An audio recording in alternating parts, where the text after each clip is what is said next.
Bibindisyonan na namin, kaya pala walang tumitingin sa kabaong. Yung patay may hawak na karatula. Nakalagay, ako ngayon, ikaw bukas. Kaya nga yung mga lolo't lola ko noon, pag may patay kami, maraming mga pamahiin. Siguro ginagawa pa rin ninyo yan. No, kasi nakakatakot yung mga babala nila eh. Bawal daw maglibing ng Lunes. Pag naglibing kayo ng Lunes, walang magbibindisyon, day off ng pare. Hindi, sa totoo, pag naglibing daw kayo ng Lunes, may mamamatay uli sa pamilya nyo. Eh kung tatlo lang kayong magkakapatid, Miyerkules pa lang, ubus na lahi nyo. Ang bilis nyong mabubura sa daigdig. Di ba? Sabi pa ng lolo't lola ko, pag may patay daw sa pamilya, bawal maghatid ng mga bisitang naglamay. Masama yan, may mamamatay uli. Oh, no! Kaya sinusunod eh. Ang babala, laging may mamamatay. Eh sino ba gustong mamatay na sunod-sunod? Ang gastos nun. Kayo naman, kapag kayo'y naglamay, bawal kayong mag-uwi ng mga pagkaing nakahain sa burulan. Yung iba pag kinapkapan mo, puno ng boy bawang yung bulsa. May mga butong pakwan. Yung may dalang backpack, merong cup noodles. Siguradong may mamamatay, malamang mapapatay kayo.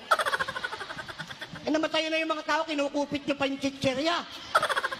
Ang pinakamasagwang turo, pag may patay daw, yung kamag-anak, bawal maligo.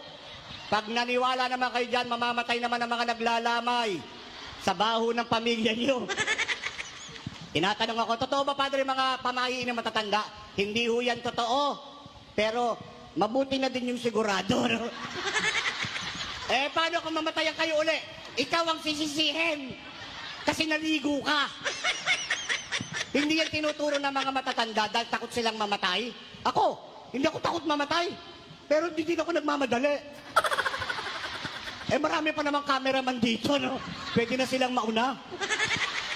Tsaka ang prinsipyo ko sa buhay ko, ladies first. No? Gentleman kasi ko. Kaya kayong mga lalaki, pag sinabihan kayo ng misis nyo, mamatay ka na, sabihin mo, ladies first. No? Ganun lang kasimple yan. Di ba? Father, I am ready. Pakiulit. Huwag masyadong malakas. Baka madinig kayo. Bigla kayong hugutin dito. Pakibulong na lang. 1, 2, 3.